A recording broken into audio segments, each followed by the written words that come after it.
கம்பு மாவில் வந்து நான் ஆரஞ்சு கேக் பண்ணேன். அதுக்கு 270 கிராம்ஸ் வந்து நாட்டு சக்கரை சிரப், 70 கிராம் வந்து பட்டர் எடுத்திருக்கேன்.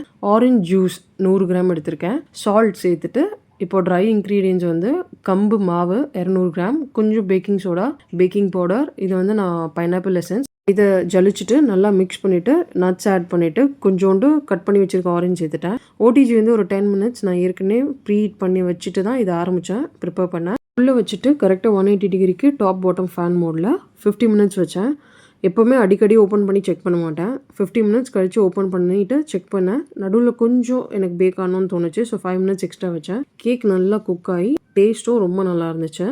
உங்களுக்கு வேணும்னா நீங்கள் கம்பு மாவுக்கு பதில் சப்பாத்தி மாவு யூஸ் பண்ணி பண்ணலாம். இந்த கேக் வந்து நல்லா சாஃப்ட், அதே மாதிரி சாப்பிடும் போது ரொம்ப மாய்ஸ்ட்டும் இருந்துச்சு. என்னென்னா கேக் எடுக்க போதே உடையிற மாதிரி இருந்துச்சு. நல்லா சாஃப்டாக இருந்ததால் மோஸ்ட் நம்ம பட்டர் சேர்த்ததால் ஃப்ரிட்ஜில் வச்சா நல்லா சாலிட் ஆகிடும். ஸோ அந்த மாதிரி டைமில் நல்லா இருந்துச்சு. செட் ஆகிடுச்சு கேக்கு ஃப்ரிட்ஜில் வச்சோன்னே.